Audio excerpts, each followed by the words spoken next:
Good morning student, स्वागत है आपका भजनपाल भाटी इंटर कॉलेज के डिजिटल वर्ल्ड में। हमारा हिंदी गद्यखंड चल रहा है।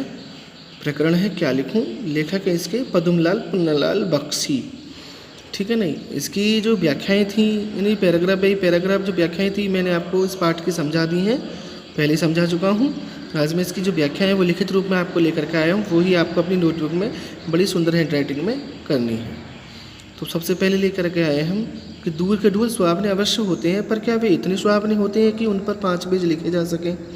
इसी प्रकार समाज सुधार की चर्चा अनादिकाल से लेकर के आज तक होती आ रही है और जिसके संबंध में बड़े बड़े विद्वानों में भी विरोध है और उसको मैं 5 पेज में कैसे लिख दूं। मैंने सोचा सबसे पहले निबंध शास्त्र के आचार्यों की सम्मति जान लूं। तो यहाँ पर जो रेखांकित अंश की व्याख्या वो समझा रहा हूँ। लेखक कह रहा है कि दूर के ढोल सुहावने वश होते हैं। लेखक कह रहा है कि दूर के ढोल वास्तव में ही सुहावने लगते हैं, लेकिन वो क्या इतने सुहावने होते हैं कि मैं उन पर 5 पेज लिख सकूं, यानी उन पर निबंध लिखा जा सके। लेखक कह रहा है यानी दूर के ढोल सुहावने का जो अर्थ है वो ये है कि जो दूर रखी हुई जो वस्तुएं होती हैं, जो व्यक्ति होते हैं, हमें उनके गुण और दोषों के बारे में जानकारी नहीं होती, यानी उनके दोषों के बारे में हमें ज्ञान प्राप्त नहीं होता, इसलिए वो हमें इतने सुहावने और सुंदर लगते हैं। लेकिन वही ढोल की आवाज़ जब हमारे पास में बजेगी तो वह हमारे कान के पर्दों को फाड़ रही होगी।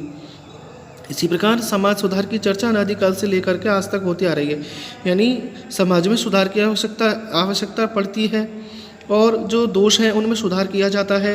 लेकिन एक दोष को सुधारा जाता है तो उससे पहले 3 जो बुराइयां हैं वो पहले से ही खड़ी होती हैं, फिर उनको सुधारा जाता है। फिर वही जो सुधार है वो एक दिन आकर के फिर वही दोष बन जाते हैं, फिर उनमें भी सुधार किया जाता है, सुधार की आवश्यकता होती है। इस प्रकार ये सुधार की और दोषों की जो कड़ी है वो निरंतर चलती रहती है। लेखक यहाँ पर ये कह रहा है कि मैं 5 पेज कैसे लिखूँ, यानी लेखक को निबंध लिखना है।